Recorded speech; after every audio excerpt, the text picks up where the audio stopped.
Estado Bolivariano de Miranda y del Comité Olímpico de las primeras Olimpiadas Universitarias de Petrodigás, les queremos dar la más cordial bienvenida al ciclo de ponencias enmarcadas en el plan de formación de las Olimpiadas. En primer lugar, agradecemos a todos los que nos acompañan en el día de hoy, identificarse en el perfil de Zoom con su nombre, apellido y la institución universitaria que representan.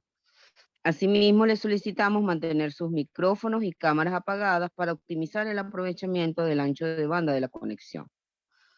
La actividad de hoy va a estar dividida en dos fases. En la primera fase vamos a contar con la participación de nuestro ponente y una vez culminada su ponencia tendremos la segunda fase, el espacio para las preguntas y planteamientos que a bien tengan nuestros participantes en realizar, las estaremos canalizando a través del derecho de palabra.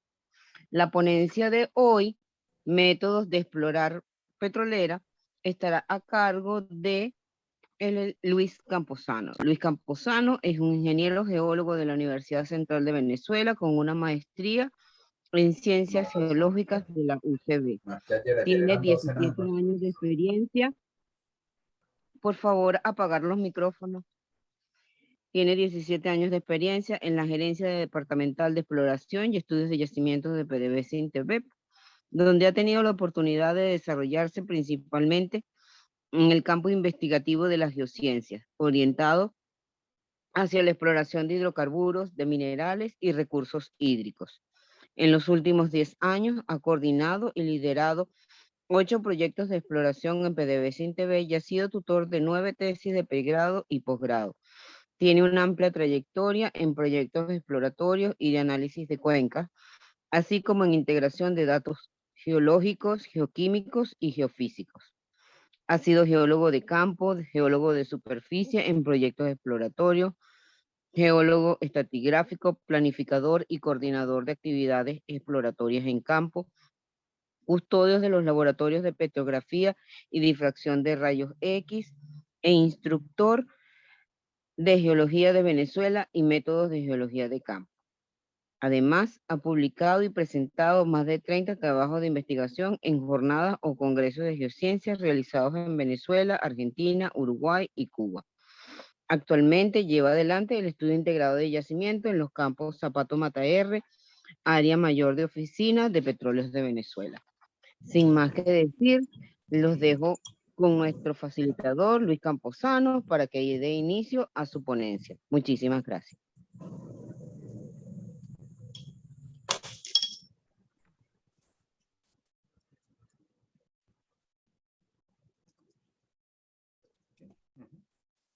Dale, compartir pantalla.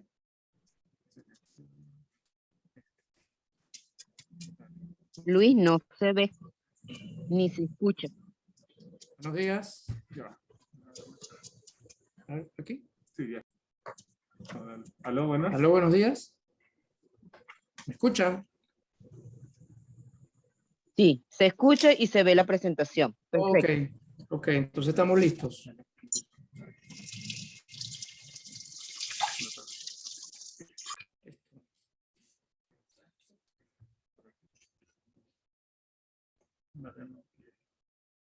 ¿Aquí?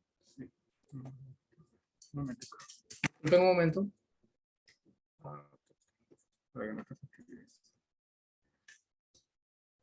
Ok, buenos días. Ante todo, quiero comenzar agradeciendo la invitación a estas espléndidas jornadas. Para mí de verdad es un placer poder compartir la mañana de hoy con ustedes. Y bueno, me toca hablarles durante un rato en qué consiste la exploración petrolera, ¿no? Los invito pues, como imagino que están en su casa o en su oficina, etcétera, que se sirvan un café para que disfruten esta hora aquí hablando un poquito de lo que es la exploración. Esta presentación está compuesta de varios temas que pueden ver ustedes allí en la lámina. Vamos a hacer primero una pequeña introducción, a hablar brevemente de cuál es la definición un poco conceptual de lo que es la exploración petrolera, ¿no? Esta presentación no busca llenarlos de muchos conceptos, sino más bien echarles un cuento que los pasé de manera muy general por todo lo que es la actividad exploratoria dentro de la industria, ¿no? En el camino de la misma, pues iremos tocando algunos puntos bien importantes o que yo considero importantes y por supuesto soltando algunos tips, ¿no? Para que ustedes vayan anotando allí y finalmente después de este rato, pues tengan algunas cosas que preguntar. Sé que a veces es complicado cuando uno le presentan un tema que para uno es totalmente desconocido o medianamente desconocido, al final poder hacer algunas preguntas, ¿no? Pero bueno, yo les voy a ir diciendo en el camino, planteándoles esas preguntas para que ustedes al final puedan refrescarlas, retomarlas y puedan volver a hacerlas. Pues la idea es que a la larga ustedes se lleven un momento enriquecedor en la mañana de hoy, ¿no? Entonces, bueno, vamos a definir brevemente qué es la exploración petrolera. Vamos a hablar de las principales disciplinas que intervienen en la exploración, que ellas básicamente son los métodos biológicos, los métodos geofísicos y los métodos geoquímicos, ¿no? Al final, pues algunos términos que son bien importantes, unas conclusiones y la referencia bibliográfica que podemos tener involucradas acá. Entonces, fíjense, ciertamente, cuando uno se levanta en la mañana en su casa y enciende la cocina para calentar el café, es muy natural y es muy común que uno vea cómo el gas sale de la cocina. Igual cuando usted enciende su carro, para usted no es extraño que tenga gasolina en el tanque y que él sea el combustible que mueve su vehículo. Pero para ello, para tener eso tan común para nosotros en nuestro carro, en nuestra cocina, incluso en la electricidad del hogar, es necesario que estén involucrados una serie de procesos que generan ese combustible, ¿no? Por supuesto, todo eso está vinculado a la gran industria petrolera venezolana, que es PDVSA, ¿no? Para obtener ese combustible, ese petróleo y ese gas, existe lo que en PDVSA se conoce como la cadena de valor, o la cadena de valor de la industria, la cadena de valor de PDVSA. Esa cadena de valor está conformada por 4 eslabones que son bien fuertes y bien importantes, ¿no? Ellos son exploración, producción, refinación y comercialización. Si ustedes se meten hoy, en este momento, en la página de PDVSA y buscan qué hace PDVSA, PDVSA les va a decir, bueno, nosotros exploramos, nosotros producimos, refinamos y comercializamos esos productos que se generan de todos estos 3 eslabones que están acá. ¿Okay? Entonces, como verán, exploración es el primer eslabón de esa gran cadena. ¿Y qué hace exploración? El objetivo principal de exploración es buscar reservas de hidrocarburos. Pablo ayer hablaba un poco de las reservas en cada una de las cuencas y él mencionó, por supuesto, y eso es de conocimiento muy general, que Venezuela actualmente posee un poco más de 300.000 millones de barriles de crudo y una cantidad más o menos similar también de gas, ¿no? Pues todo eso son las reservas probadas, validadas, que sabemos a ciencia cierta que esas reservas existen bajo el subsuelo. Pero al igual que existen, también se van consumiendo, pues, y ahí es donde entra el valor y la importancia de la exploración. Porque el fin último de las actividades de exploración es, en primer lugar, incrementar esas reservas, o sea, ir reponiendo en la base de recursos de PDVSA, o como es lo mismo, pues en ese libro de reservas, ir incrementando esas reservas, ir actualizando las que con estudios posteriores van cambiando, ya sea porque se maduraron, cuando digo madurar es porque hay más estudios que las soportan, o porque se cambiaron sus definiciones. Entonces, a la final, nuestro trabajo es incrementar esas reservas, actualizarlas y darle valor a todo esto, porque sin reservas, lógicamente, no podemos tener producción, no podemos tener refinación y, por supuesto, no podemos tener comercialización de esos productos. Dicho esto, no sé qué es en sí la exploración petrolera. Según esta definición, la podemos ir leyendo con calma, consiste en la realización de todos aquellos estudios para buscar y localizar los posibles, fíjense que dice la palabra posibles, los posibles yacimientos petrolíferos, o lo que es lo mismo, acumulaciones de hidrocarburos. ¿Pero de qué manera? En volúmenes comerciales, ¿Por qué? Porque la exploración puede encontrar pequeñas acumulaciones que cuando comienzas a sacar cuentas de toda la infraestructura que tienes que instalar, de los pozos que tienes que perforar, de la tubería que tienes que desarrollar, y todo el sistema de superficie para transportar ese crudo, ese depósito que tienes allá abajo no es rentable en ese momento, pues porque el valor del petróleo, del barril, en ese momento no te da para pagar todos esos gastos. Entonces, en ese momento, ese volumen no es comercial o no es rentable. Eso se guarda, se deja allá abajo en espera de que vengan tiempos mejores o que vengan mejores tecnologías que permitan extraer. Entonces, para hacer eso se utilizan investigaciones basadas en estudios de varios tipos, fundamentalmente estudios geológicos, estudios geofísicos, estudios geoquímicos. Aquí hablamos también de sismográficos o sísmicos, que se separan un poco, pero a la larga ellos son parte de los mismos métodos o procesos geofísicos, ¿no? Por último, el fin último de la exploración es confirmar que efectivamente en ese posible yacimiento que yo tengo allá abajo existe o no petróleo. La manera de confirmarlo es a través de un pozo, que inicialmente es un pozo exploratorio, que se perfora para saber si donde yo estoy suponiendo, a partir de todos los estudios que he hecho, hay un depósito.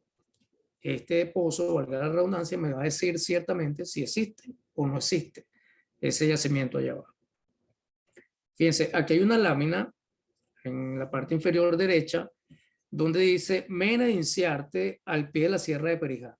Fíjense, hace muchísimos años, más de 100 años, cuando se exploraba en Venezuela, los primeros geólogos exploradores lo que hacían era buscar donde habían menes. Un mene no es más que la expresión superficial del crudo que está en el subsuelo.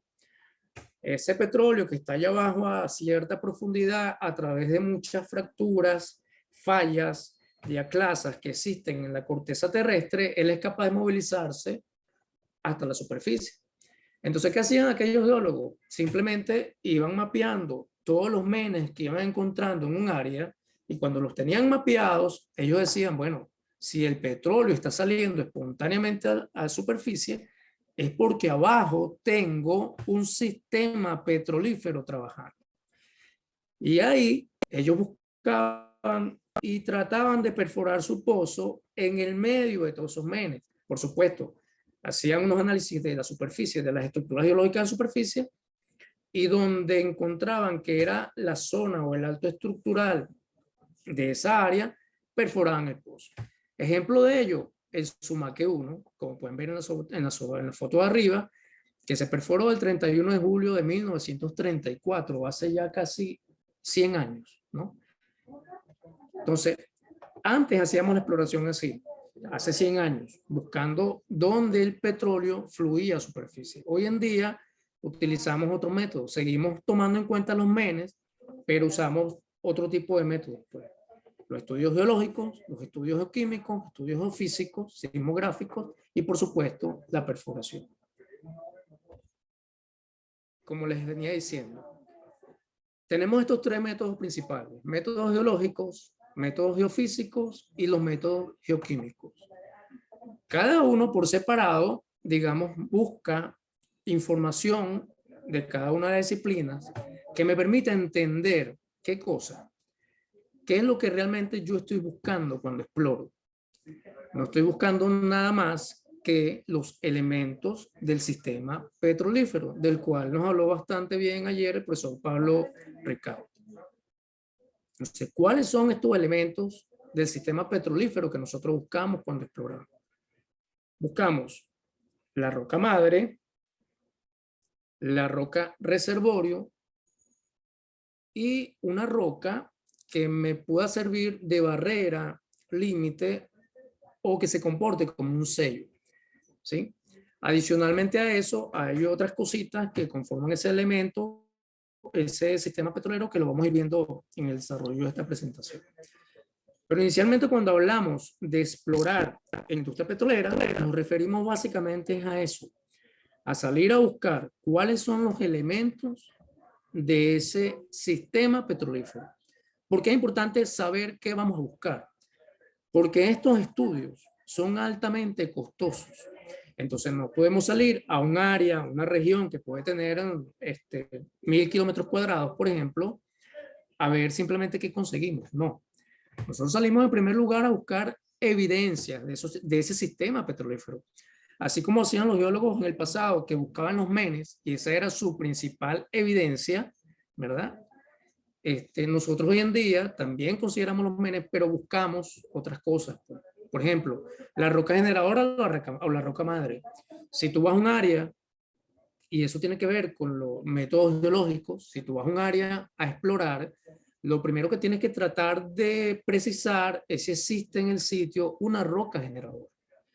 Si tú vas a un área y en el área no tenemos una roca generadora, ya tú pones en duda que exista el sistema petrolífero, porque es lo principal. Tengo que tener una roca que haya sido capaz de generar el hidrocarburo. Luego veremos si hay una roca que sea capaz de contenerlo, que se comporte como reservorio, y una que sea capaz de comportarse como barrera y actuar como sello. Pero inicialmente, una de las cosas más importantes es identificar esa roca madre. ¿Okay? Entonces, usamos los métodos geológicos para caracterizar esas rocas. Ahora bien, ¿dónde buscamos nosotros ese sistema petrolífero? Yo creo que ya es un poco, digamos, como común y obvio para nosotros entender que ese sistema petrolífero no lo tengo en superficie. En superficie tengo elementos y evidencias que me permiten interpretar o suponer que en el subsuelo yo tengo ese sistema petrolífero funcionando. Cuando hablo de subsuelo, me refiero a grandes profundidades, ¿ok? Y habrá que preguntarse dónde, ¿no? Y cuando los geólogos hablamos de dónde, nos referimos a dos cosas. A la profundidad medida en pies, es decir, 4.000, 5.000, 6.000 pies, y a un término que es muy importante y además muy interesante. Ese donde la respuesta geológica es ¿en qué tiempo geológico? O sea, ¿en qué momento del tiempo geológico está la roca madre? ¿En qué tiempo, en qué momento del tiempo geológico está la roca reservorio? ¿Y en qué momento de ese tiempo geológico está esa potencial o esa roca sello? ¿Sí? Adicionalmente, también debo tratar de entender en qué momento del tiempo geológico se formó la trampa, ¿okay? Que es el otro elemento del sistema petrolífero. Entonces ya tenemos que vamos a buscar la roca generadora, vamos a buscar la roca que puede comportarse como una roca reservorio, que también tiene una serie de características que las determinamos con los estudios geológicos. Vamos a buscar cuál es esa roca que puede comportarse como sello, inicialmente roca, pero también puede ser una estructura geológica. Entonces ahí ya entra otro elemento, una estructura geológica. Entonces vamos a buscar esa estructura geológica o esa roca que se comporte como barrera que impida que el petróleo se escape. Y por último, vamos a tratar de entender en qué momento de todo ese proceso geológico se formó la trampa. ¿Sí? ¿Por qué digo todo esto?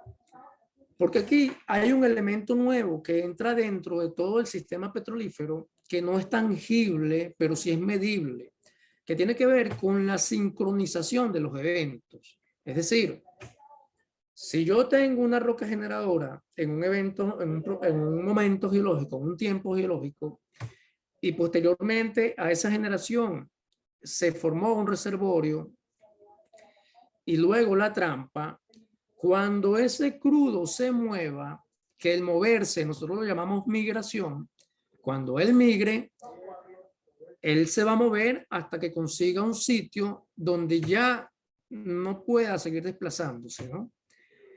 Ese sitio es la trampa. Entonces, ¿qué pasa si la trampa, cuando el petróleo se mueve, la trampa no está creada? Imaginen eso por un momento.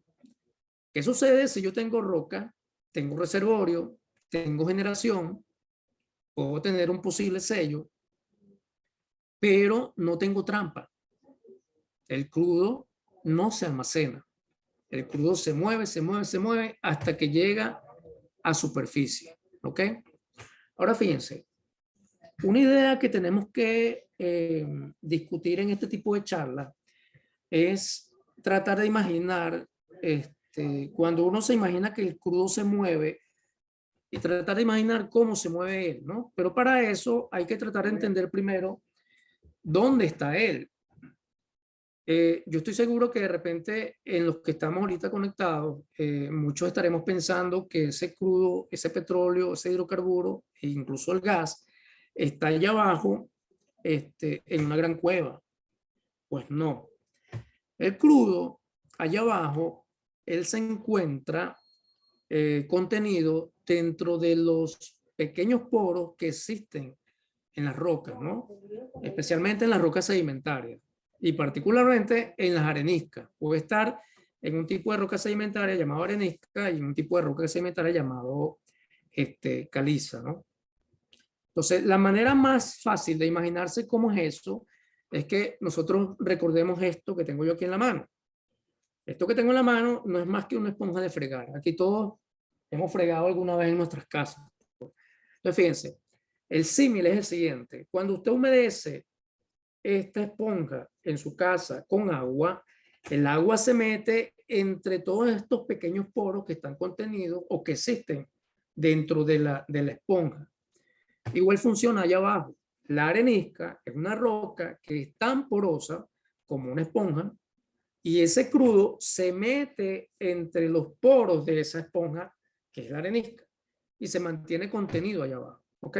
Y cuando él se mueve a través de las distintas capas de roca que están en el subsuelo y comienza a desplazarse hasta que consigue algo que lo detiene, que puede ser el sello o la trampa. ¿Ok? Entonces, le quería mostrar esto porque es la manera más fácil y más rápida de entender cómo está el hidrocarburo allá abajo. Entonces, fíjense, luego que nosotros tenemos ya claro dónde está el crudo, ¿verdad? Ahora tenemos que entender cómo es la configuración del subsuelo. Para eso utilizamos unos métodos que son los métodos geofísicos. Los métodos geofísicos, lo vamos a ver un poco más adelante, me ayudan a entender cómo está configurado ese subsuelo, cómo son esas capas de roca y de qué manera están ordenadas. ¿Okay? Por último, también están los métodos geoquímicos, que básicamente ellos trabajan de dos maneras, ¿no? La primera manera es entendiendo la región. Hay ciertos equipos y ciertas metodologías que me permiten entender si hay gas liberándose en algunas zonas asociados al hidrocarburo que tengo en el subsuelo. Eso lo puedo mapear e ir cerrando el área donde estoy investigando. ¿Okay? Adicionalmente, los métodos geoquímicos permiten hacerle análisis precisos a ciertas capas de roca o a la roca que me interesa, en este caso, la roca madre. Más adelante les voy a decir qué tipo de análisis hacemos. Entonces, conclusión de esta lámina, tenemos tres métodos fundamentales o principales para explorar. Los métodos geológicos que me permiten de alguna manera caracterizar esas rocas, la roca madre, la roca reservorio, la roca que va a funcionar como sello. Los métodos geofísicos que me permiten conocer las estructuras en el subsuelo y ver cuál es la configuración geométrica de esa trampa.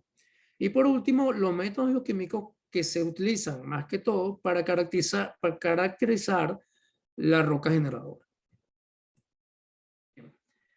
Breves definiciones de lo que son cada una de ellas. Por ejemplo, la geología no es más que el estudio de la Tierra mediante observaciones directas en las rocas y en algunos procesos. Hay algunos principios geológicos como por ejemplo el presente es la clave del pasado, es decir, que uno observando lo que ve actualmente puede entender lo que teníamos en el pasado muy lejano, pues en el pasado geológico. Esta especialidad nos permite, ya sea a través de las observaciones en superficie o en pozos, perforaciones hechas en pozos, deducir cómo es esa estructura, la composición y la historia a través del tiempo geológico, ¿no? La geofísica no es más que el estudio de las propiedades físicas del planeta y que básicamente nos ayuda a entender a través de esas propiedades y características físicas de la Tierra cómo es el subsuelo, ¿no? Básicamente es tratar de interpretar a partir de la adquisición de una serie de datos cómo está configurado el subsuelo, ¿ok?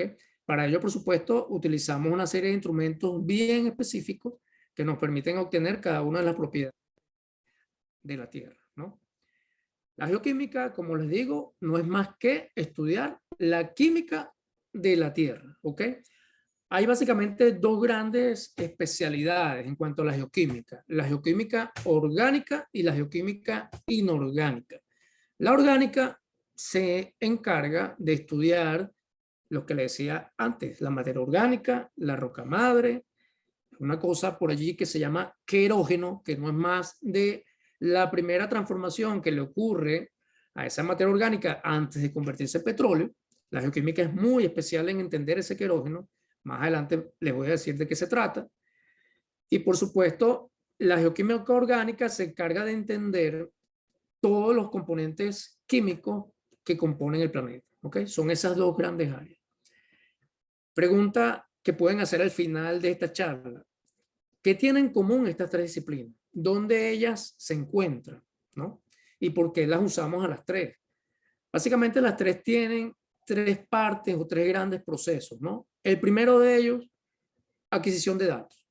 Cada una de estas disciplinas, o cuando exploramos con estas disciplinas, ya sea por separado o juntas a la vez, todo comienza por una gran campaña de adquisición de datos, ¿ok? Esta campaña de adquisición de datos, como le dije al inicio, puede ser en un área que puede abarcar hasta 2.000 kilómetros cuadrados y que poco a poco vamos disminuyendo esas dimensiones hasta quedarnos en áreas que pueden tener 40, 50, 100 kilómetros cuadrados. ¿Por qué les vuelvo a comentar esto? Porque la exploración, sobre todo los métodos geofísicos, son altamente costosos. Una perforación de un pozo es extremadamente costosa. Entonces nosotros no podemos andar perforando pozos a diestra y siniestra porque son muy caros. Y por ejemplo, hay más o menos una tendencia de que de cada 10, 8 pozos que tú perforas, pozos exploratorios, para terminar de determinar si en el subsuelo tienes o no hidrocarburos, de cada 8 o 10 pozos, normalmente 1 o 2 son exitosos. Es decir, que de cada 10, 8 te salen secos. Esa es más o menos la tendencia. Entonces, bueno, hay que tomárselo con mucha cautela, hay que hacerlo con mucho cuidado, porque a la larga, todos estos estudios, ¿verdad? Lo que buscamos en exploración es un proceso que no es más que, lo voy a decir como lo decimos acá en PDVSA, disminuir el riesgo geológico, ¿sí? ¿Qué quiere decir disminuir el riesgo geológico en exploración? Que bueno, que esa tendencia de cada 10, 2, disminuya. Que si tú perforas 4, los 4 sean exitosos.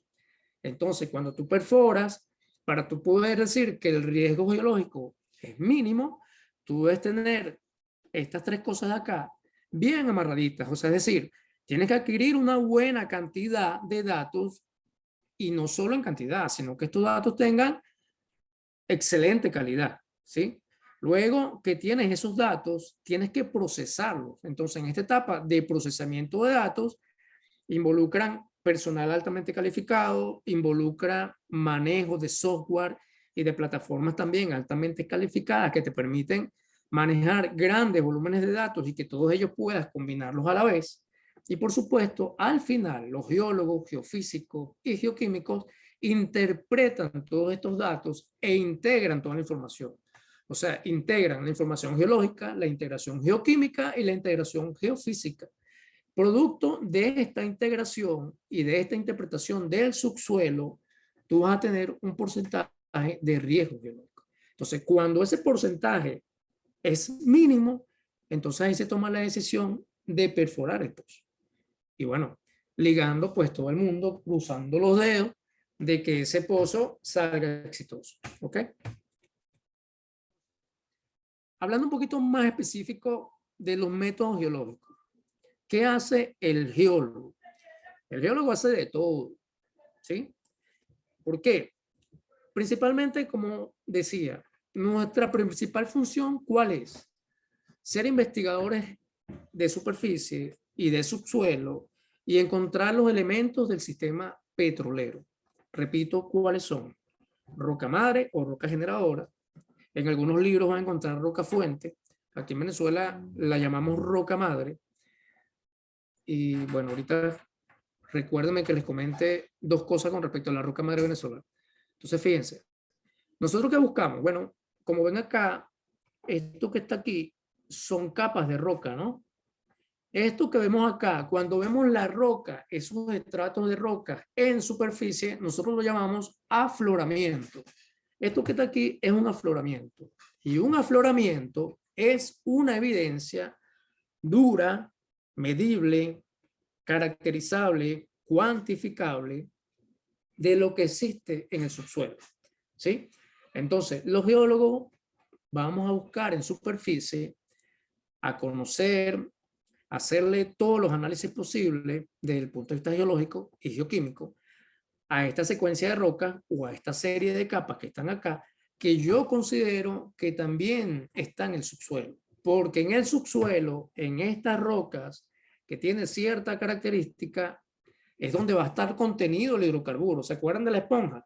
Bueno, esta roca se comporta como una esponja, ¿ok? Que tiene dos propiedades muy especiales que nosotros determinamos, ¿no? La determinamos en superficie y la determinamos en subsuelo, que son la porosidad y la permeabilidad. Entonces, de la roca reservorio, lo que más me interesa conocer o caracterizar, medir y tener esos datos, porque lo voy a integrar luego con los geoquímicos y con los geofísicos, es la porosidad y la permeabilidad. Son dos propiedades que me permiten decir, esta roca es la apropiada para comportarse como reservorio. ¿Qué es la porosidad? Pues la cantidad de poros que tiene la roca dentro de su matriz, pues, ¿sí? Dentro de su todo. ¿Qué es la permeabilidad? Es quizás una de las propiedades más importantes, porque la permeabilidad es la capacidad que tienen esos poros de comunicarse entre sí. Yo puedo tener una roca que tenga 80% de porosidad, por ejemplo. Es una roca muy porosa. Pero si esos poros no se comunican entre sí, no tengo permeabilidad. Entonces el crudo que puede estar contenido en esos poros no se va a mover. Naturalmente no se va a mover, porque no hay manera de que haya comunicación entre los poros. Entonces, ¿qué hacemos por ejemplo, no en exploración, pero ya sí en producción? Bueno, si yo sé que una roca que es muy porosa está allá abajo, pero no tiene permeabilidad, yo uso métodos físicos para fracturar esa roca y generar algo que se llama permeabilidad o porosidad secundaria, que es que entonces, mediante la fractura, es que ese petróleo se va a mover. ¿Ok? Pero inicialmente nosotros buscamos determinar cuáles son esos dos valores en la roca, ya sea en superficie o ya sea en subsuelo. Esto que ven aquí en esta imagen también es roca, pero lo que nosotros llamamos núcleo, en inglés core, ¿okay? Que no son más que la roca que corta el pozo cuando perfora y que nosotros la recuperamos, ¿sí? O sea, nosotros le pedimos a los perforadores que nos recuperen los intervalos rocosos que están en el subsuelo, que nos interesan, donde nosotros suponemos que está almacenado el hidrocarburo. En algunos de estos niveles que ven más oscuritos, es probable que haya hidrocarburo almacenado, ¿ok? Entonces, esto se extrae del subsuelo, se saca a superficie y se estudia, ¿sí? Aquí tienen una imagen de cómo es el pozo en el subsuelo. Cada una de estas cosas es un estrato y esto pudiese ser, esto que está aquí en verde, pudiese ser una pequeña acumulación de hidrocarburos, ¿okay? Acá en esta imagen podemos ver que hay dos trampas, una que está en la parte superior y una que está en la parte inferior. Fíjense, aquí abajo, donde dice acumulación, aquí se supone que puede estar más petróleo acumulado, ¿sí? Y que se está moviendo hacia las partes superiores, ¿no?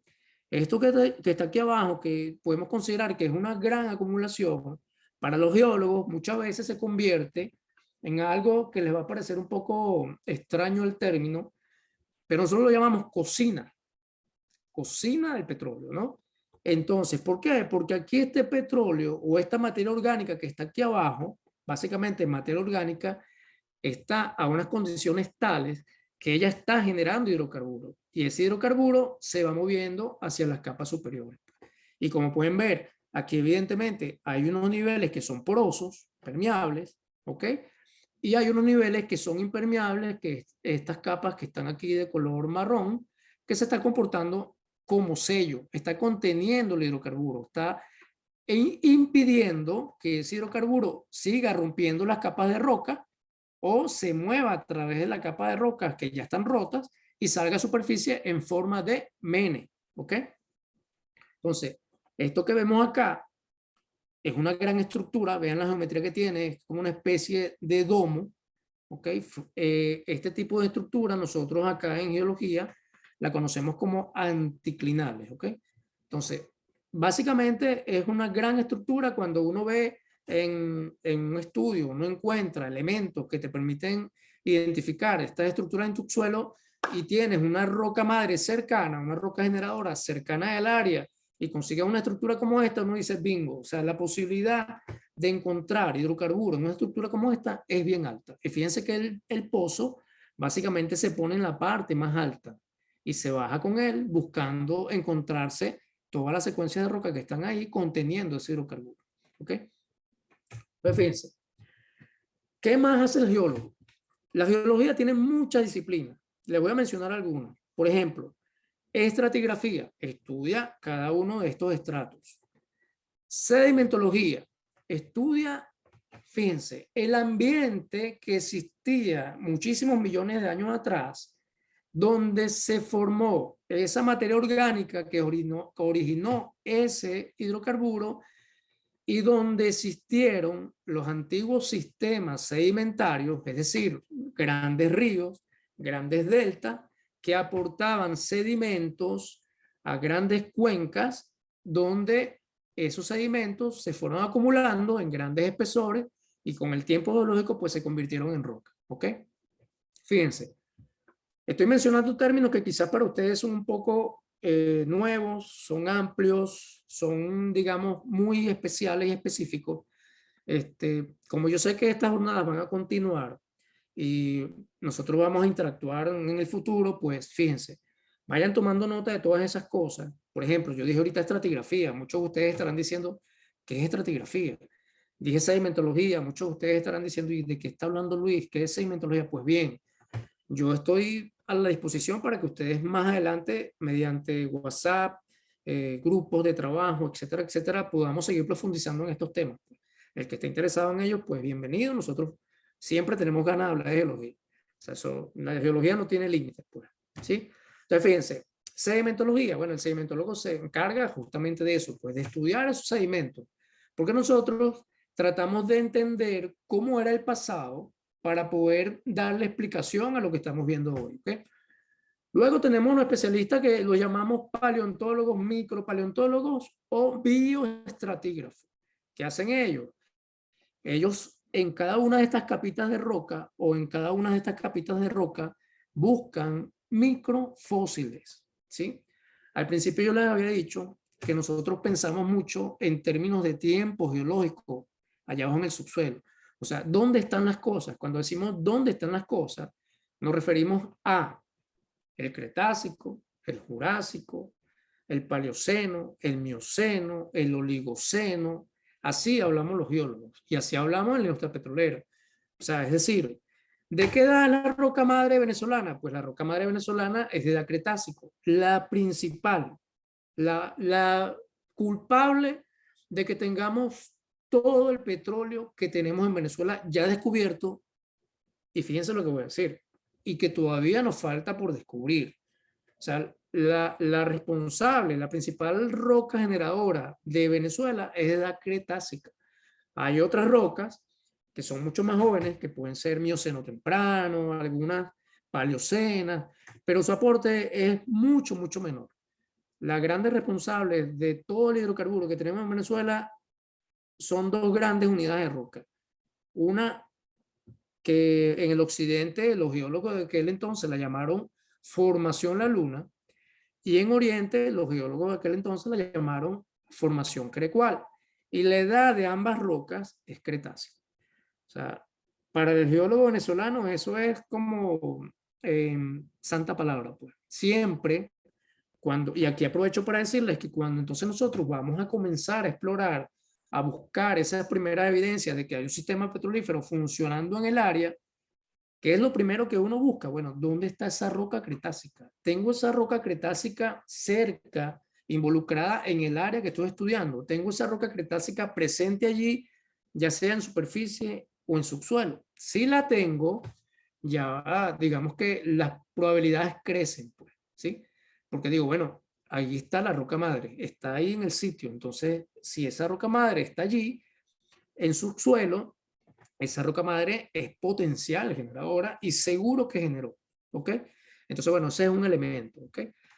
¿Qué otros especialistas tenemos? Bueno, tenemos petrofísicos, que los petrofísicos son unas personas muy especiales porque ellos son capaces de interpretar las propiedades físicas que se obtienen una vez que tienen la perforación del subsuelo.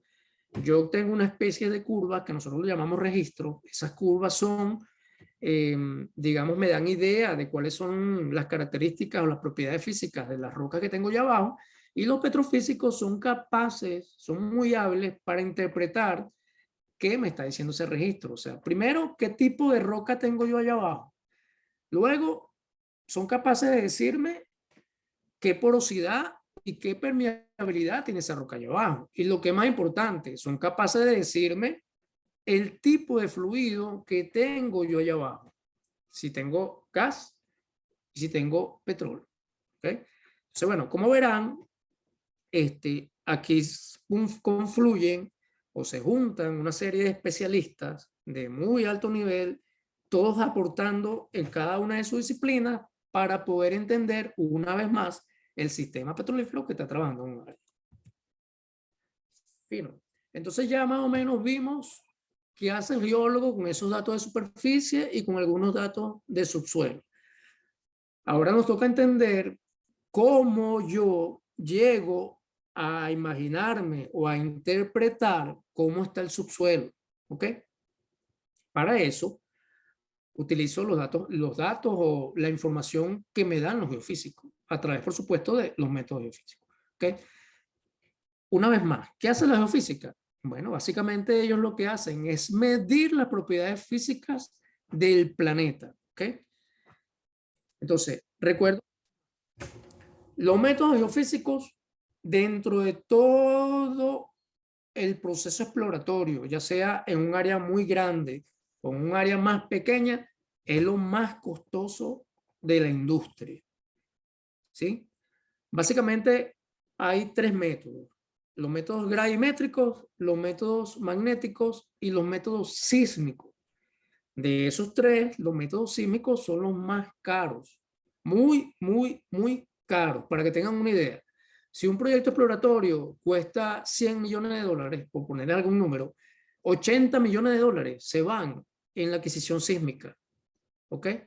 Entonces, cuando yo voy a tomar sísmica, cuando voy a adquirir sísmica, ¿sí? Cuando voy a usar el método sísmico, yo tengo que estar bien, bien, bien seguro de dónde lo voy a tomar, porque no tengo dinero para gastar así a manos llenas, ¿sí? Entonces, ¿qué tengo que hacer primero? Hacer estudios muy regionales, y para eso uso los métodos magnéticos y los métodos gravimétricos. Hago estudios muy regionales en un área muy grande para yo tratar de imaginarme cómo está esa configuración en el subsuelo, y de esas zonas yo elijo cuáles son los sitios que yo considero, o mi grupo de trabajo, mi grupo de expertos considera, mediante, por supuesto, la integración de todas las disciplinas, dónde está la zona que puede tener la mayor probabilidad de tener un yacimiento. ¿Ok? Entonces, para eso uso los métodos magnéticos. Como pueden ver, aquí tenemos un helicóptero, porque a veces se usan métodos aerotransportados, es decir, yo en un helicóptero o en un avión que sea capaz de volar a baja velocidad, yo monto un sensor que no hace más que recibir, digamos, el campo magnético que emite el planeta. ¿Ok? ¿A qué está asociado el campo magnético? Pues a todas las variaciones mineralógicas que tiene la Tierra en el subsuelo, ¿ok? Entonces, con este método yo puedo imaginarme y obtener los datos que me permiten mapear cómo se encuentra el fondo del subsuelo, lo que está por debajo de toda la roca sedimentaria, ¿ok? Que nosotros en exploración y en geología lo llamamos basamento, ¿ok? Basamento. El basamento es esa roca cristalina que no es sedimentaria en un 95% de los casos. No es sedimentaria, sino que es ígnea o puede ser metamórfica, ¿ok? Y por lo general no contiene hidrocarburos, ¿sí? Hay casos como por ejemplo Brasil, que lo tenemos aquí al lado, que efectivamente ellos extraen algún hidrocarburo del basamento de roca ígneo metamórfica, pero es porque está muy fracturado, está lleno de muchas fallas y el petróleo al migrar se mete en esas fallas, pues, y se almacena allí, entonces se convierte en un reservorio, pero no es lo común, ¿ok? Normalmente se comporta es como basamento y por encima de ese basamento entonces tenemos toda la secuencia de roca o todas las capas de roca donde va a estar la roca generadora, la roca madre y más arriba la roca reservorio, ¿ok? Entonces, con este método, lo que hago es tener una idea muy general de cómo están esos pequeños depósitos distribuidos para yo tomar la decisión de con cuál de ellos me quedo. Igual, el método gravimétrico, lo mismo. Si con el magnético medía el campo magnético de la Tierra, con el gravimétrico lo que hago es medir la gravedad terrestre, ¿ok? Igual, en zonas muy grandes, muy amplias, para yo poder mapear y tener una idea de la geometría de las cuencas sedimentarias. La cuenca sedimentaria no es más que el sitio, el depocentro, el hueco, el gran lugar, digamos que tiene forma de una gran cubeta donde se almacenan todos esos sedimentos, por ejemplo, en el Jurásico, en el Cretácico, en el Paleoceno, y que luego se convierten en roca a través de una serie de procesos geológicos, ¿ok? Entonces, con el gravimétrico, una de las cosas que quiero encontrar es justamente esto, ¿cuál es esa geometría? ¿Ok? Yo voy a combinar, siempre combino el gravimétrico con el magnético, los integro y eso me da mayor precisión. ¿Ok? Entonces, estos son métodos, si se quieren, muy regionales que me permiten básicamente es tener una idea de la geometría del área en el subsuelo. También tenemos un método eléctrico que aquí es donde vamos a involucrar a los petrofísicos. Fíjense, aquí por ejemplo, ¿qué tenemos en este dibujo? Tenemos el pozo, acá hay un pozo que baja un sensor que podemos ver aquí abajo y ese sensor va a ir recorriendo cada una de las capas de roca que están en el subsuelo y va a ir midiendo las distintas propiedades que ellas tienen, propiedades eléctricas y propiedades físicas. Y me va a dar estas curvitas que ustedes ven acá. Estas curvitas es lo que nosotros llamamos registro de pozo, registro eléctrico, perfiles de pozo, perfiles eléctricos. Cada uno de ellos mide una propiedad distinta. Hay unos que miden la radioactividad natural que tienen cada una de esas capas de roca. Por ejemplo, las capas arcillosas o de lutita, la roca que es muy arcillosa se llama lutita. Ellas tienen dentro de su composición componentes radioactivos, pues minerales radioactivos, y este sensor es capaz de determinarlo. Pues, ¿okay? Las areniscas, por el contrario, o las arenas, no contienen elementos radioactivos. Entonces, yo con esa medición puedo ya diferenciar entre las arenas y entre la lutita. Recuerden que las arcillas o la lutita son las que se van a comportar como principales rocas sello, mientras que las areniscas son las que se van a comportar como potenciales rocas reservorios. ¿Okay? Entonces, como podrán ver, hay una serie de perfiles acá de curvas a lo largo de toda, digamos, la profundidad del pozo.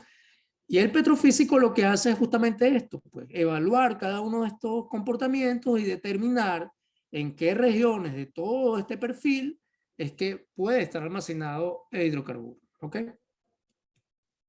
Ahora bien, el método más caro y más importante. Más caro porque, como ya les dije, cuesta, o sea, una cantidad de millones de dólares hacer lo que nosotros definimos como una adquisición sísmica, ¿ok?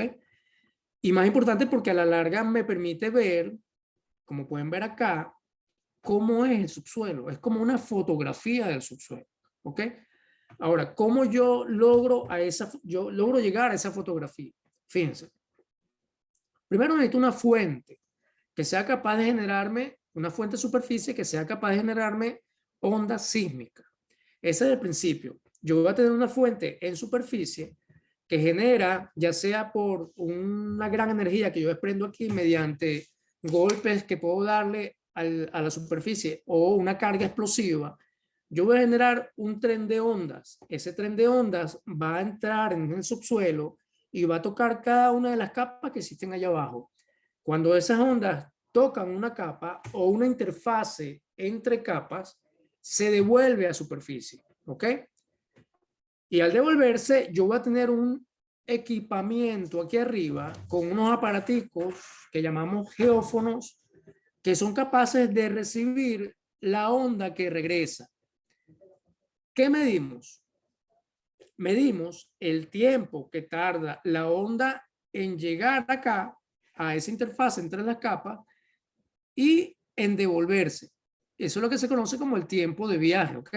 Entonces, yo conociendo este tiempo de viaje, tengo una idea de dónde está la capa. Es decir, fíjense que para distintas capas voy a tener una respuesta distinta. Cada uno de este aparatico que está acá va a medir todas esas respuestas. A la final, cuando yo sumo e integro todos esos datos, ¿verdad? Y los procesos, cuando después de adquirido todos estos datos, los procesos, voy a obtener una primera imagen como esta. Entonces, ¿se acuerdan de la estructura que yo les decía que era un anticlinal? Pues fíjense cómo aquí en subsuelo yo comienzo a obtener esas estructuras. Pues, ¿ok? Luego, ¿qué yo hago con esto? Lo interpreto. Aquí vienen otros especialistas que pueden ser geólogos o geofísicos, que nosotros lo llamamos intérpretes sísmicos, que lo que hacen es comenzar a entender esto, ¿ok? Comenzar a ver qué significa cada línea de esta, cada horizonte de esto. Esto, por supuesto, luego se le asocia una edad geológica. Logramos entender si una capa de esta es una roca reservorio o es una roca sello, ¿ok? Y finalmente saber si aquí puedo tener una trampa. ¿Qué es lo último que nosotros haríamos teniendo una estructura como esta y una vez habiendo integrado todos los datos? Pues colocar un pozo aquí arriba para ver si tenemos éxito, ¿ok? Ahora, como les decía, en el método sísmico lo que nos interesa es generar primero una gran fuente de energía, ¿ok? Que puede ser a través de una carga explosiva, se perfora un hueco medianamente profundo, ahí se mete la carga, se detona y eso me produce ese tren de ondas que luego voy a medir en superficie. También puedo usar un camión como este, que se llama el Vibro 6, camión vibrador, que aquí abajo lo que tiene son unos aditamentos que golpean con una gran energía la ¿Cómo está, superficie. señor Calderón? Eso genera, Bien, por ¿usted? supuesto, Yo estaba escuchando cosas allá arriba y yo decía, verga, ¿qué podrá hacer? hay un, Pero bueno, ya es usted, entonces me este, tranquilizo. Todo fino, gracias a Dios. eso por supuesto genera un tren de ondas que igual puedo medir, ¿ok? Ahora, la exploración y la adquisición sísmica la podemos hacer tanto en superficie como en agua, ¿ok? Evidentemente, cuando exploramos en agua, en costa afuera, hay muchas cosas o muchos métodos que no podemos usar, como por ejemplo los métodos geológicos de superficie. Pues aquí no tenemos roca expuesta en superficie. Entonces, básicamente dependemos de la información que podemos obtener de las perforaciones, ¿ok? Los núcleos que son extraídos a superficie. Si lo que quiero es obtener una información muy somera que esté muy cerca de la superficie, incluso golpeando una mandarria sobre una placa metálica, yo también puedo transmitir un pequeño frente de ondas, pero nunca, por supuesto, igual a lo que se genera con una gran carga explosiva. Entonces, fíjense, aquí vemos un ejemplo. Esto ya es sísmica 3D. La sísmica puede ser 2D o 3D. Cuando hablamos de sísmica 3D, es que la adquisición se hace en forma de cubo, o sea, en 3 direcciones, X, Y, Z. Eso me da mayor precisión, mayor calidad de la imagen, mayor datos, mayor cantidad de datos para poder interpretar. ¿Ok? Aquí podemos ver fácilmente, fíjense, los estratos horizontales. ¿Ok? Esto pudiese ser el basamento, eso que yo les hablaba, esa roca ígneo metamórfica que está allá abajo, y que los métodos geofísicos como el magnetométrico y el gravimétrico son capaces de ver. ¿Ok? Y por supuesto, todo esto son las pequeñas estructuras. Fíjense que aquí se generan unos pequeños anticlinales donde en un futuro pudiésemos tener, si tenemos la roca generadora, podemos tener entrampamiento. Y fíjense que a la larga, pues aquí tenemos algunos ejemplos de lo que resulta de la interpretación sísmica. Pues. Aquí ya vemos cómo el geólogo o el geofísico intérprete traza sus líneas acá, líneas verticales, líneas horizontales, que pueden ser o fallas o estratos. Y cada uno de estos, por supuesto, está asociado a una edad geológica. Aquí podemos ver otro, fíjense los colorcitos en cada uno de los estratos, que me permite entender un poco la geometría del subsuelo. Fíjense acá también, podemos ver horizontes o estratos casi prácticamente planos, ¿no? Fíjense, el último método, como yo les había dicho inicialmente, podemos usar la geoquímica para, igual que muchos métodos geofísicos, pues tener una idea regional de dónde puede haber hidrocarburos. Eso básicamente es detectando anomalías de gas natural, que al igual que el MENE, que es el hidrocarburo que sale a la superficie, el gas natural también es capaz de salir a la superficie. Entonces tenemos equipos con los que los geoquímicos, los geólogos se van al campo a medir, a detectar dónde pueden haber esas anomalías. Cuando tú encuentras anomalías de gas, entonces tú dices, bueno, si tengo una anomalía de gas en cierta zona, eso me está indicando, es una evidencia de que en subsuelo tengo un sistema petrolífero trabajando. Entonces ya yo digo, bueno, este es el área y me concentro en esa área. Esa es una de las primeras aplicaciones, una aplicación regional. La otra aplicación, y es una de las más importantes, es la que tiene que ver con la determinación del potencial o la capacidad de generación de hidrocarburos de la roca madre. ¿Sí? Para esto, rápidamente, yo voy a mencionar otra vez qué es la roca madre. La roca madre, por lo general, es una roca que puede ser lutítica o arcillosa, o puede ser carbonática o una caliza, pues, ¿sí? Esa roca, lo fundamental es que es capaz de almacenar materia orgánica. ¿Y almacenarla cuándo? ¿En qué momento? En el pasado geológico. Para nuestro caso, bien particular, para Venezuela, en el Cretácico. En el Cretácico hubo unas grandes cuencas, unos grandes espacios donde se almacenó sedimento, y allí se acumuló materia orgánica. Entonces, una cosa es cuando se acumula la materia orgánica y luego es otra cosa cuando se preserva la materia orgánica. ¿Ok? Son eventos geológicos distintos. Entonces, cuando yo acumulo materia orgánica, que puede ser porque hubo una gran mortandad en ese mar, fíjense cómo lo digo, en ese mar donde vivían todos esos microorganismos, ellos mueren y caen al sustrato, al fondo del mar, se mantienen ahí y son rápidamente soterrados o enterrados por una carga sedimentaria que viene detrás. Cuando esa materia orgánica se acumula y es capaz de ser preservada, después, cuando yo aumento brevemente la temperatura de ese sistema, yo genero algo que se llama querógeno, que no es más. El querógeno resulta de que si, por ejemplo, yo tengo algas calcáreas, tengo fitoplancton, zooplancton, pequeños microorganismos que tienen biomasa, que se mueren en el mar y se acumulan en el fondo lechoso, ¿verdad?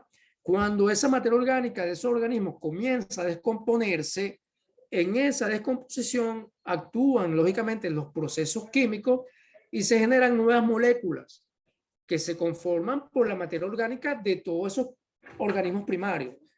Esa materia orgánica o esas moléculas orgánicas nuevas conforman ese querógeno.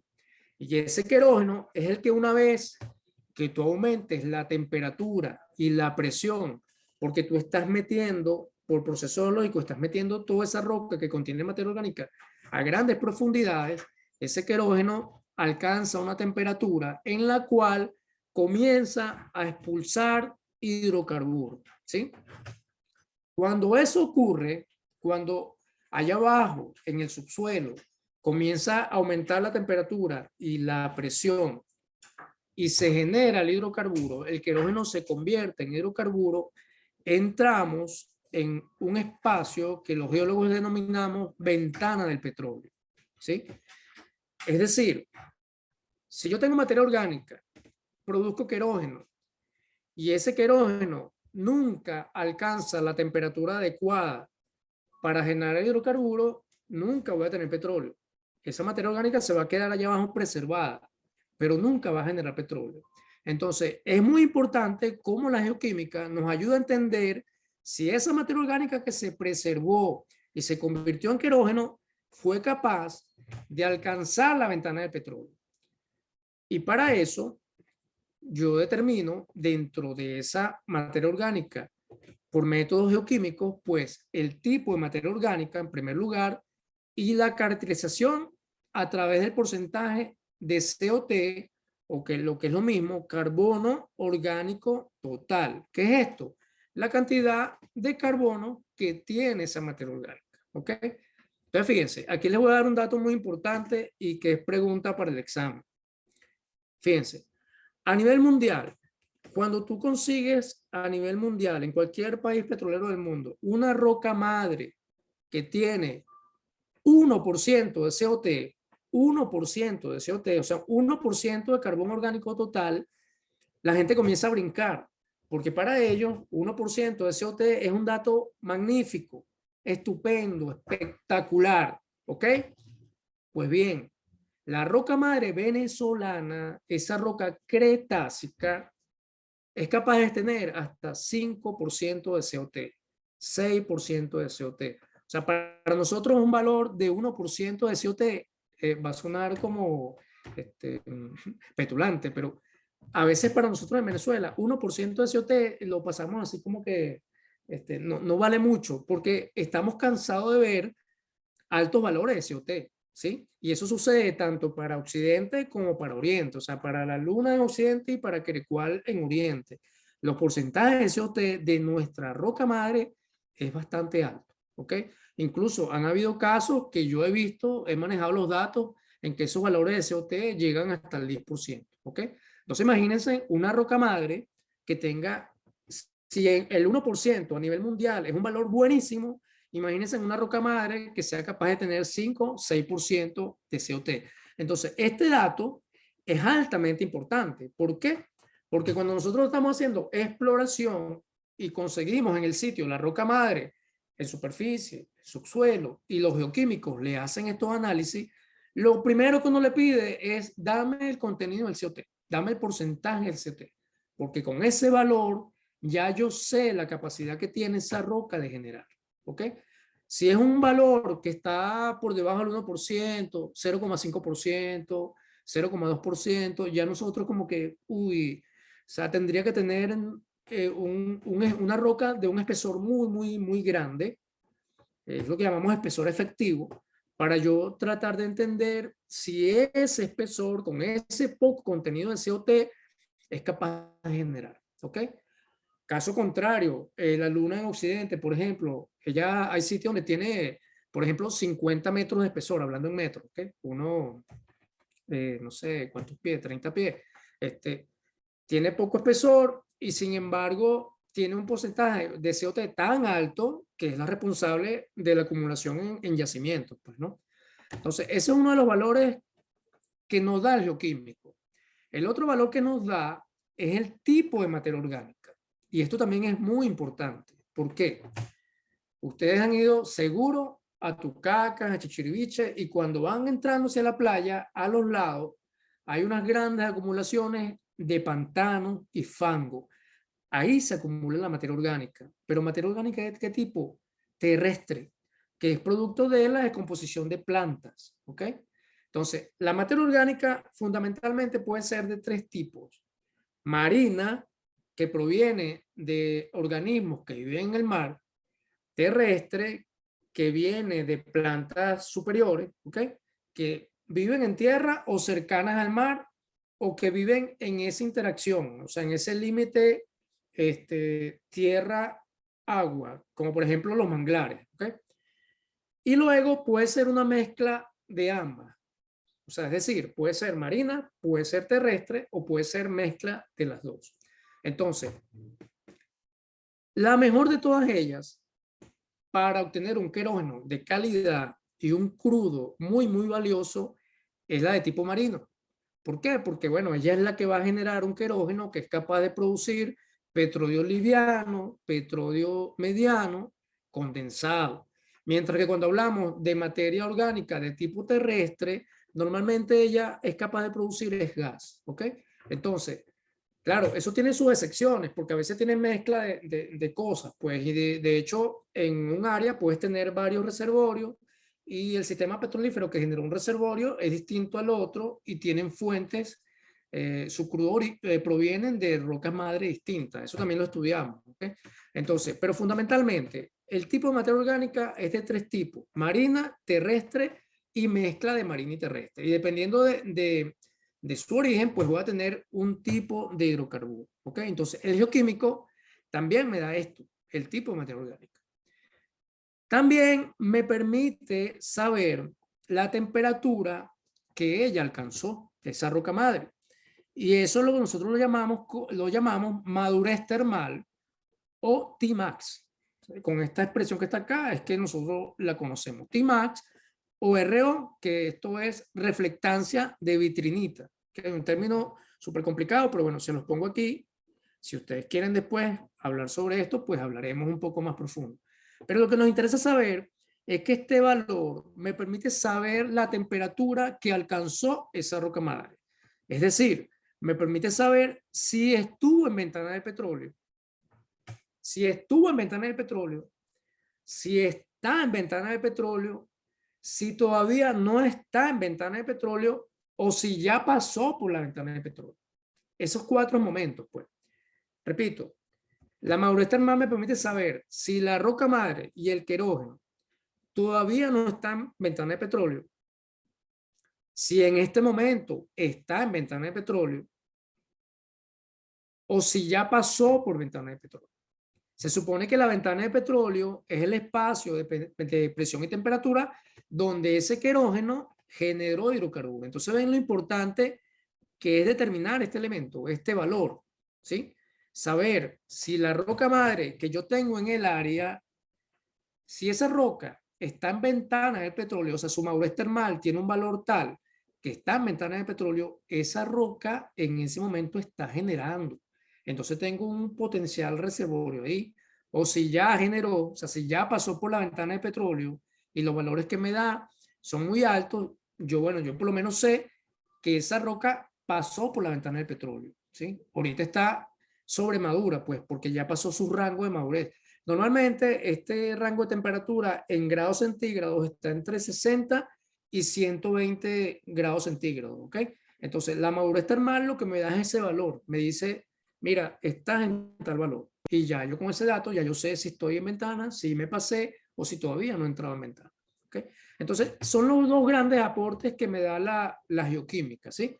Entonces, en resumen, la geoquímica orgánica me permite entender las características de esa roca madre en términos de la cantidad de materia orgánica y la calidad de la materia orgánica que tengo en esa roca madre, para yo saber con qué cuento en mi sistema petrolífero. Bien, ya por último, pues fíjense, aquí hay unos términos importantes que es bueno que lo repasemos. Tiene que ver con qué es un yacimiento, no es más que una acumulación de hidrocarburos en el subsuelo, ¿ok? Y que bueno, a él se llega a través de todos estos métodos que hemos ido repasando, ¿no? Afloramiento son las rocas antiguas. Cuando digo antiguas en términos geológicos, o sea, de hace 200 millones de años, 60 millones de años, 40 millones de años, que las tengo en el subsuelo, pero de alguna manera por eventos tectónicos han sido expuestas en superficie y que nosotros las usamos para entender el subsuelo. La trampa petrolífera, pues hemos hablado muchísimo de ella, ya sabemos en qué consiste, ¿okay? Puede ser, como decía el profesor Pablo ayer, puede ser una estructura geológica muy grande del tipo dómica como los anticlinales, o puede ser estratigráfica, es decir, que en un mismo estrato las características internas de ese estrato cambian, la porosidad y la permeabilidad se reducen o se bloquean por algún evento y quedó como con un depósito entrampado allí. ¿Okay? La roca madre, pues ni hablar más de ella, ya sabemos qué es. Repito, para Venezuela, la roca madre por excelencia es de edad cretácico, ¿sí? Y se llama, el nombre que le pusieron los geólogos en Occidente es la Luna y en Oriente Querecual. Y por supuesto, ¿qué son los hidrocarburos? Pues compuestos formados por la combinación de elementos carbono e hidrógeno. Y por supuesto, es nuestro principal objetivo a la hora de hacer todo este gran trabajo de exploración. ¿Ok? Fíjense, como la gran conclusión de esta breve charla, como dije al principio, pues, la exploración es el principal o el primer eslabón de la cadena de valor de toda la industria petrolera. Es decir, como decimos internamente acá en PDVSA, es lo más aguas arriba, lo más agua abajo es ya la comercialización de los productos refinados, ¿ok? Como aceites, combustibles, etcétera, y algunos elementos que van a la industria petroquímica, ¿ok? Por lo cual se convierte, o sea, en, digamos, el eslabón fundamental para que toda esta gran industria de los hidrocarburos, pues, exista. Aquí hay una cosa que es importante que tomemos en cuenta, sobre todo como nación. Fíjense, hay muchas empresas petroleras mundiales, muy famosas, que no tienen ni un yacimiento en su territorio. Les puedo poner, por ejemplo, el caso de Repsol. Repsol tiene muy pocos yacimientos en España. Todos sus yacimientos están en otros países. Y ellos andan por el mundo explorando distintas cuencas mundiales, buscando yacimientos, porque bueno, es su negocio. Venezuela, a diferencia de todas esas grandes compañías, tiene todo su reservorio y todos sus yacimientos, todas sus reservas están en territorio nacional. Eso es algo extremadamente importante y es bueno que nosotros lo manejemos. Somos una gran empresa, pero además de ser una gran empresa, todas nuestras reservas están en nuestro territorio. ¿Ok? Entonces, fíjense, la misión primordial de la exploración consiste, como dije al principio, en la incorporación de recursos de hidrocarburos, o sea, incorporar nuevas reservas, de acuerdo, por supuesto, a todos los lineamientos que nos da siempre, anualmente, semestralmente, la corporación. Nosotros siempre, al inicio de cada año, más o menos los lineamientos vienen de la dirección de PDVSA y se decide, pues, en qué se va a explorar cada año, cuál va a ser el objetivo, hacia dónde se van a enfocar las baterías. Pues. Y nos dedicamos 1, 2, 3 años a trabajar en esa área. ¿Okay? Entonces, fíjense, cada uno de estos métodos que hemos visto son apenas algunos pequeños componentes. Lo más importante ahí es cuando todos se engranan, cuando todos se integran, para, como les dije al principio, bajar el riesgo exploratorio. Al final, el objetivo último es que con todos estos estudios se pueda perforar un pozo exploratorio y que ese pozo sea exitoso, ¿sí? Y la manera de que ese pozo sea exitoso es disminuyendo en lo máximo posible ese riesgo exploratorio. Entonces, bueno, fíjense, yo así le dejo una referencia que fueron utilizadas para elaborar esta presentación. Nuevamente, muchísimas gracias por brindarme su tiempo, pues, y estar allí escuchando. No sé, si hay alguna pregunta, pues. Muchas gracias a nuestro ponente del día de hoy, Luis Camposano, por su interesante y excelente ponencia de hidrocarburos, origen y formación. Seguidamente abrimos el espacio para la interacción con los participantes. Por favor, solicitar el derecho de palabra levantando la mano para hacer sus preguntas o comentarios o escribiéndolas en el chat. El ciclo de preguntas vamos a regirlo de acuerdo a las siguientes reglas. Al intervenir, por favor, identifíquese con su nombre, apellido y organización de origen. Las intervenciones deben ser claras, basadas en el respeto y concisión al expresarse, centradas en el tema desarrollado, respetando las opiniones o intervenciones de los demás participantes y tratando de no tratar aspectos del tipo personal. Queda abierto el ciclo de preguntas. Por favor. Bueno, por acá leo que tengo una pregunta de María Alejandra. Ella pregunta, ¿es posible que aún luego de realizar los análisis previos a la exploración, a la hora de perforar el pozo, se encuentre mucho menos de lo estimado? Puede suceder porque acuérdate que el primer pozo que se perfora es el exploratorio, es el que realmente te va a confirmar la existencia o no del hidrocarburo en subsuelo. Una vez que tú perforas ese pozo, es donde a través de estudios petrofísicos, a ciencia cierta, vamos a saber cuál es el volumen inicial que podemos estimar allí, ¿sí? Ahora fíjense, esto en el proceso exploratorio, lo primero que tratamos de definir son esas áreas donde puede haber un entrampamiento, ¿ok? Luego de eso vienen procesos posteriores, exploración, entrega, lo que nosotros llamamos un prospecto, que es el potencial área donde va a haber una acumulación de hidrocarburos. Eso lo entregas a otro departamento, ¿ok? Y ese departamento se encarga de delinear con mayor precisión cuál es el tamaño del reservorio y cuáles son los volúmenes definitivos que hay allí, ¿sí? No sé si eso responde la pregunta.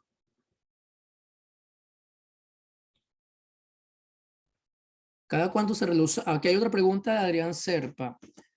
¿Cada cuánto se realizan estudios de exploración para actualizar la cantidad de hidrocarburos encontrados en el subsuelo? Fíjate, te puedo decir que todo el tiempo. PDVSA como corporación tiene una gran dirección de exploración, así como tiene una gran dirección ejecutiva de producción, tiene una gran dirección ejecutiva de exploración. La exploración nunca se detiene, la exploración es continua, todos los años se explora, se define a través de proyectos, ¿ok? Por ejemplo, te puedo decir, mira, este año PDVSA está explorando, por ejemplo, el flanco surandino en la cuenca Barinas Apures, por decirte algo. Y ahí está un equipo multidisciplinario tomando y aplicando cada uno de estos métodos que acabamos de ver. Lo que sí es cierto, fíjate, el proceso exploratorio es uno de los que más tiempo lleva, ¿ok? Tú no exploras en un mes, ni 2 meses, ni 3 meses. Un proyecto exploratorio, desde que empieza hasta que perforas el pozo, puede tomar más o menos unos 5 años, ¿ok? Son cosas largas, porque primero tú defines. Recuerden que lo que les dije al principio es que la adquisición sísmica es uno de los procesos mucho más costosos y así como costoso, delicado, porque incluso tienes que diseñar cómo vas a adquirir esos datos. Y eso es un mallado que haces en superficie pensando en el subsuelo. Eso tienes que pensar, bueno, cada cuánto voy a distribuir yo la carga para generar la fuente, cada cuánto voy a distribuir los receptores o los geófonos para obtener la señal. Y mientras más aparaticos de eso, más explosivos, mayor área, eso es mucho más caro. Sin hablar de el procesamiento después de esos datos, ¿ok? Entonces, ¿cómo te digo? Antes de llegar a ese proceso de adquisición sísmica, tienes que haber cumplido un montón de etapas previas para poder decir, mira, bueno, ahora sí, vamos con la sísmica y vamos en esta área donde es que tenemos mayor probabilidad. Y luego que adquieres la sísmica, nada más la adquisición sísmica te puede llevar unos 6 meses. ¿Ves? Entonces, es un proceso largo, delicado, muy interesante, extremadamente interesante, donde vas incorporando datos. Recuerden, a la final es que cuando vas a perforar, ese pozo tenga el menor riesgo posible, que trate de ser lo más exitoso posible. ¿Ok? Aquí tengo otro par de preguntas. Déjenme subir un poquito aquí. Bueno, gracias a ustedes por estar. Lo que voy a dejarte la del Esequibo para luego, ¿sí? Porque incluso no sé si puedo meterme con el tema del territorio Esequibo por temas de confidencialidad, ¿no? Déjame ver cómo tocamos eso para no... Esta ya la respondí. ¿Cada cuánto se realizan los estudios? La del Esequibo la dejo para el final. Ok, aquí hay otra pregunta. El querógeno está compuesto por materia orgánica y que para poder expulsar hidrocarburos debe adquirir temperatura. Sí. Recuerda, el querógeno es como una transformación de esa materia orgánica original que queda contenida en los sedimentos en el fondo del mar. ¿Ok?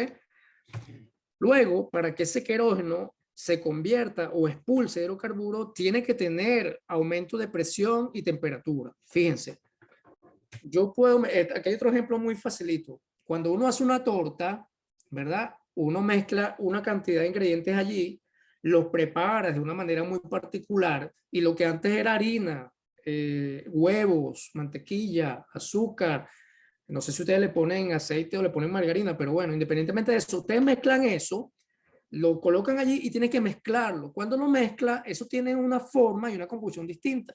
Y eso lo metes al horno. Cuando entra al horno, ¿qué esperas tú?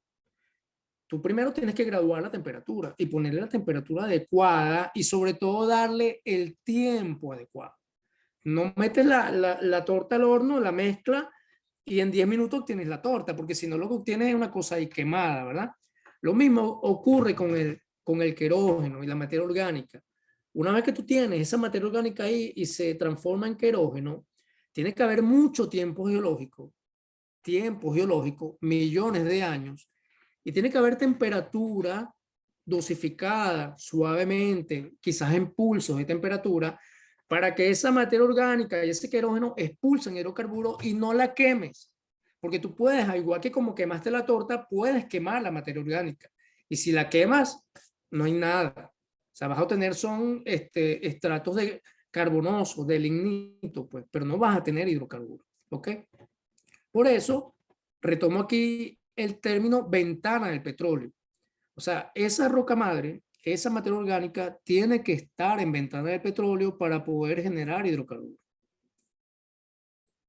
Otra pregunta por acá, profesor Silva, ¿en qué consiste el método exploratorio gravimétrico y cuál es su aplicabilidad y costo para la industria? Fíjate, el método gravimétrico es uno de los más económicos en principio. Tú puedes hacerlo ya sea aerotransportado, ¿sí? Es lo primero, que montas en un avión, un helicóptero, un gravímetro y vas midiendo la gravedad terrestre, ¿sí?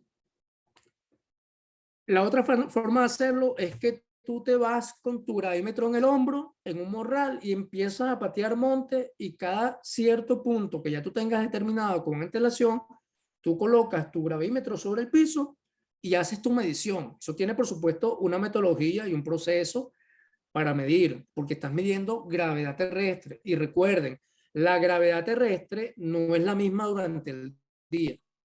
Ella varía en la mañana, al mediodía, en la noche, porque depende de las fases lunares. Entonces, esas metodologías pues hay que manejarlas muy bien, pero se hace adquisición de esa manera, colocando el gravímetro sobre el piso y tomando los datos.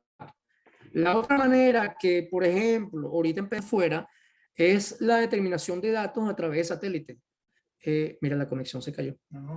Hoy en día hay satélites allá arriba, en órbita, que tienen en su carga útil son los sensores que ellos disponen, tienen gravímetros, tienen sensores de gravedad y hay páginas libres web donde tú te metes y descargas los datos para ciertas zonas. Son datos excelentes, son buenísimos, funcionan muy bien, sobre todo bajo agua, donde la cobertura, digamos, de gravedad adquirida en barcos con gravímetros es muy escasa. Pues.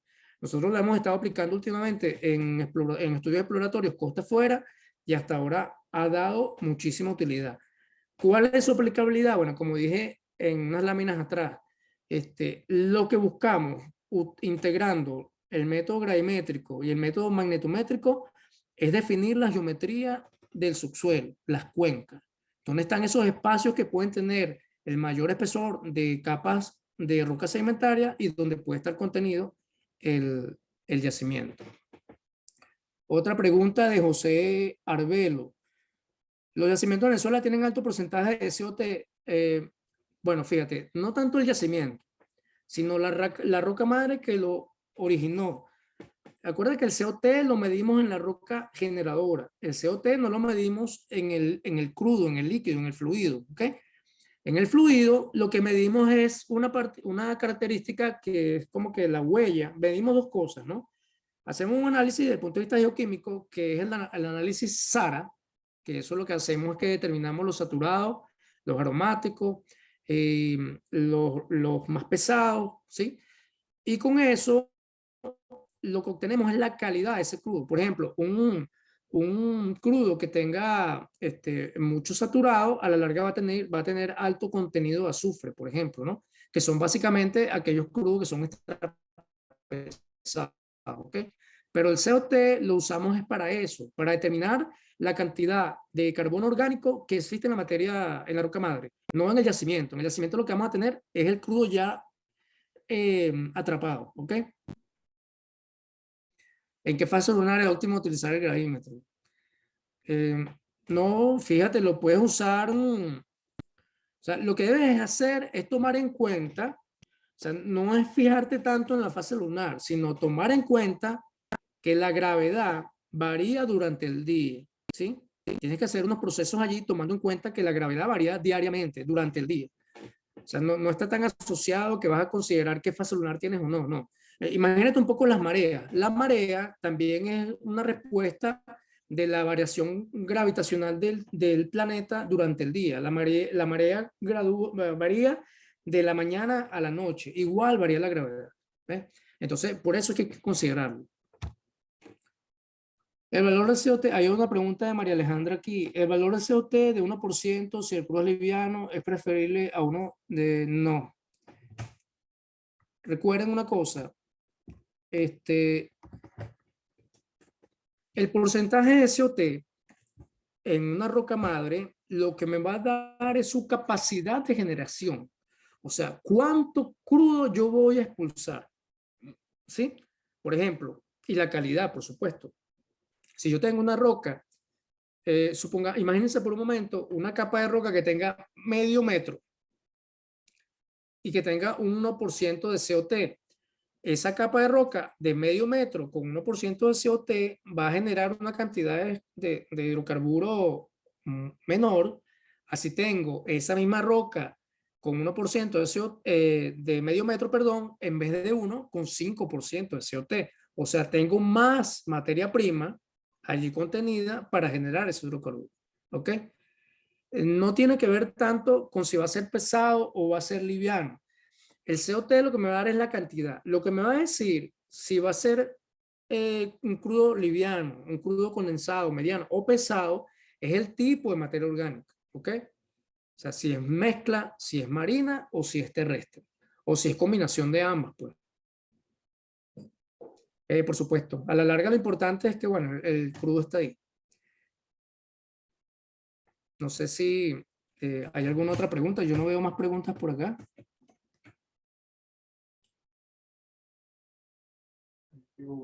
Aquí hay otra pregunta. A ver, hola, muchas gracias.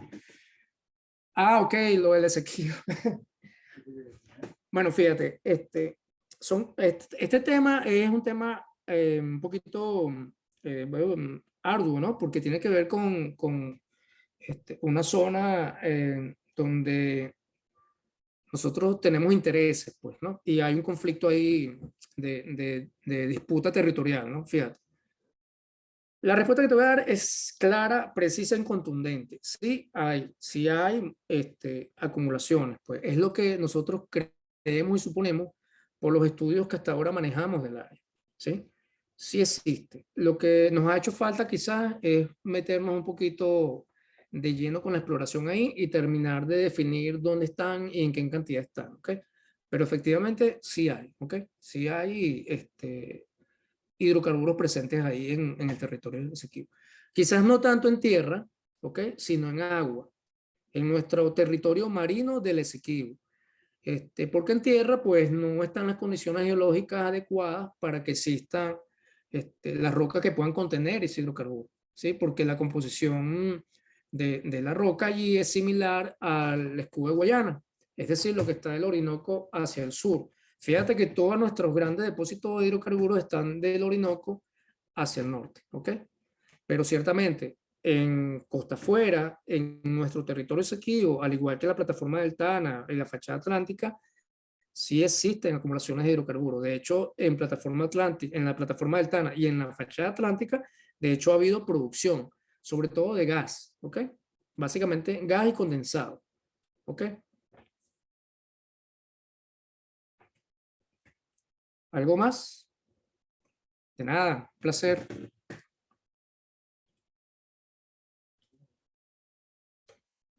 Me parece que ya Bueno, no. si no tenemos más preguntas, le damos las gracias a todos y todas por su interesante y enriquecedora participación, y muy especialmente a nuestro ponente del día de hoy, Luis Camposanto, por el desarrollo de la excelente ponencia Hidrocarburos, Origen y Formación.